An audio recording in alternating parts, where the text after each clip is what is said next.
Two laser heads, one machine. Is the Ortur R2 the ultimate hobbyist laser setup? Let's see what it can do.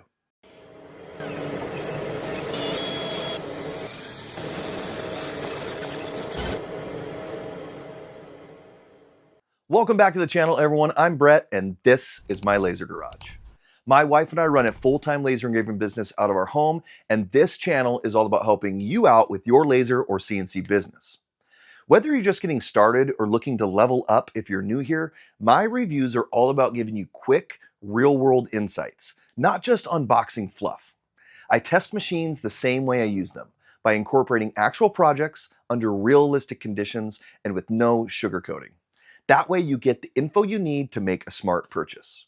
Today we're taking a hands-on look at the Ortur R2, a dual laser setup with a 20-watt diode module and a 1.3-watt IR laser module for metal marking.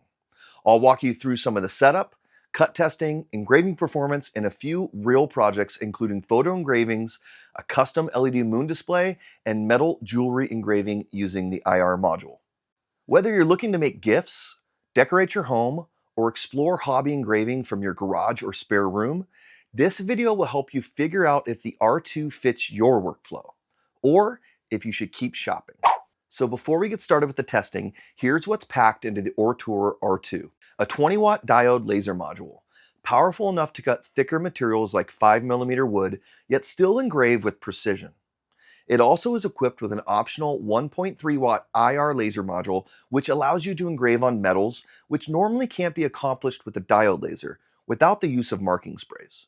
The work area is 11¾ inch by 8¼ inch, so it's compact enough for home use while still fitting most hobby projects. A built-in camera helps with material alignment and previewing layout in LightBurn. The Class 1 safety enclosure is functional and overall very sleek looking. There are also flame detection sensors for added peace of mind. A basic air assist pump is included, but the R2 is also compatible with a variety of additional accessories offered by Ortur, including an upgraded air assist kit, rotary attachments, and more. A visual high-definition display screen shows real-time status, includes a flip-up interface for easy access, and supports offline processing so you can run jobs without being tethered to a computer.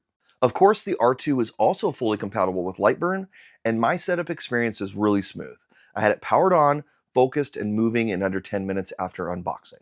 The R2 is also compatible with the phone app created by Ortur, so many functions can be ran through that as well. So there's a quick rundown on the R2's features. Let's get this machine fired up and start some testing. I started by testing the R2's cutting capabilities with the 20-watt diode module on a couple common materials.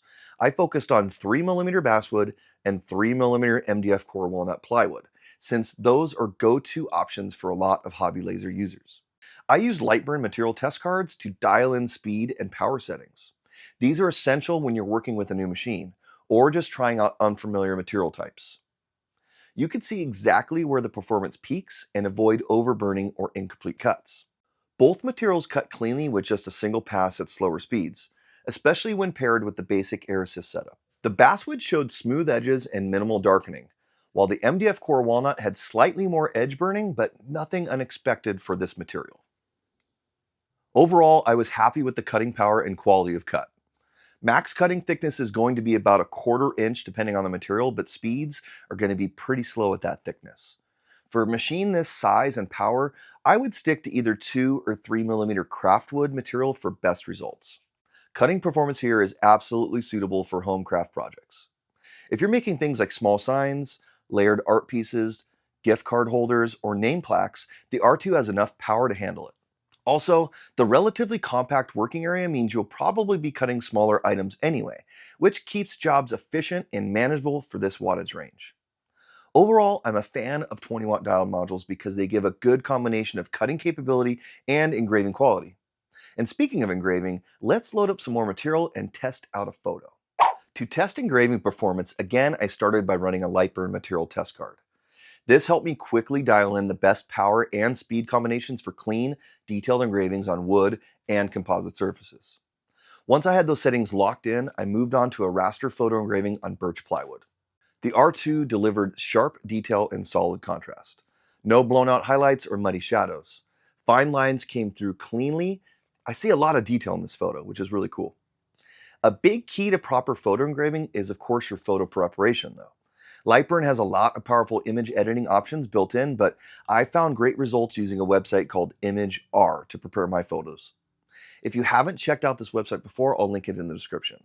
I'm not going to go into a bunch of detail about it here in this video, but maybe I'll make a dedicated video on this in the future if there's any interest.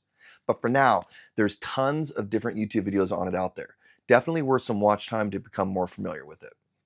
Overall, I'd say the engraving capability here is strong for any hobbyist level work, especially for photo plaques, custom signs, ornaments, and light decorative projects. The R2 does everything I'd expect in this engraving department. Now that I've got a good feeling for the R2's cutting and engraving abilities, let's put everything together and work on a test project. For a fun, creative project, I made this moon design nightlight using 3mm basswood, clear acrylic, and some added LED lights. Ortur sent me this project and has a full YouTube video about how to make it. I'll leave a link to that video in the description if you want to check it out further. This moon lamp is a great example of what hobby lasers can do. You don't have to be able to cut thick materials in order to make cool projects. One of the secrets is layering thinner pieces in order to get your desired thickness. This is a great technique every laser engraver should know how to do, and it opens up the door to create many cool projects. Another effect used in this project is the acrylic engraving. If you're familiar with diode lasers, you may know that they are not able to engrave or cut clear acrylic. So how did I create this look on it then? Simply by painting the backside of the acrylic with spray paint. When the laser engraved the back, it didn't actually engrave the acrylic, but it removed the paint, creating this cool effect. Pretty neat, right? Again, if you're interested in this project, I'll leave a link to Ortur's video in the description. Now, let's get to what really sets this laser apart. With the 1.3 watt IR laser module, I was able to engrave a variety of stainless steel and other metal tags and jewelry. I made a set of necklaces and an inspirational dog tag. If you've been curious about engraving real metal but didn't want to buy a fiber laser, this could be a great introduction. At 1.3 watts of power, you're not going to be creating 3D coins or anything like that, but as you can see, I created some clean and detailed engravings on these examples. Something that wouldn't be normally possible with the diode laser, of course without using some sort of marking spray.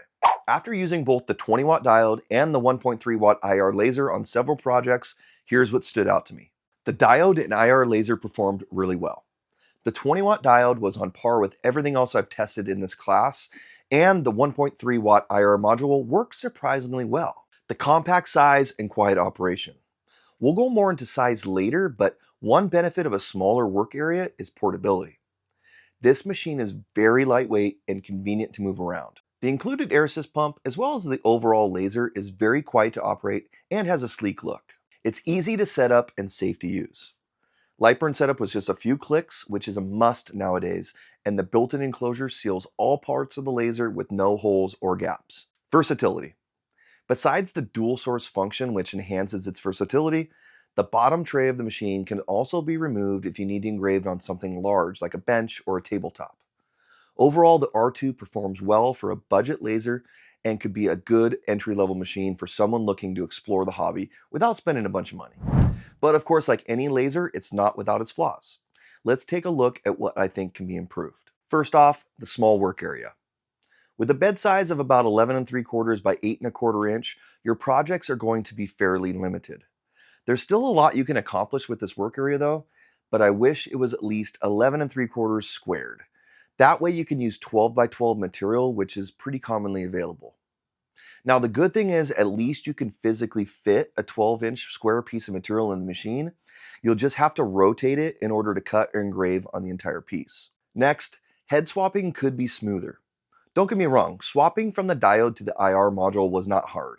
I just wish it was a little smoother. For example, to remove the diode module, you need to cut a couple zip ties which hold the wires on the gantry and unplug a couple connectors. Then to install the IR module, you have to remove a screw on top of it and connect a ground wire. Then also re-zip tie the cables to the gantry. Nitpicky, I know, but I feel like this should be a little easier nowadays, like with a single connection at the module, without the need to cut and replace zip ties. Especially when some other manufacturers are offering a 2-in-1 module that switches between diode and IR modes with just the flip of a switch for around the same price point. Just something to think about, Ortur. Also, The flame sensors were a little finicky. I had a little issue with the flame sensors being overly sensitive, stopping my projects. This was especially noticeable during my IR testing, which was odd because there's no flames present, and of course I was just engraving metals. But I'm sure this is something that could be tweaked with the firmware update. And finally, no honeycomb bed was included. I really like engraving or even cutting on honeycomb beds because it gives you the opportunity to pin or clamp down wavy or bowed materials, which is common when using 2 or 3 millimeter wood. But the R2 does come with some triangular knife blades, which you can use to elevate your material when cutting. These do work extremely well when cutting though, and I'm glad they include them. And of course, a small honeycomb can easily be purchased if you really want to use one. So here's my final thoughts. The Ortur R2 really shines in a few key areas, especially when it comes to form factor and flexibility. It's lightweight, compact, and easy to move, which makes it perfect for hobbyists working from a small space, a garage, or even a corner of a spare room. If you need something that won't take over your workspace, or something you can pack up and bring to a craft show for on-site engravings, this machine makes that possible. In terms of performance, both the 20-watt diode and the 1.3-watt IR laser modules delivered solid results. The diode handled clean cuts and crisp engravings, while the IR module gave me good contrast on stainless steel, jewelry, and tags.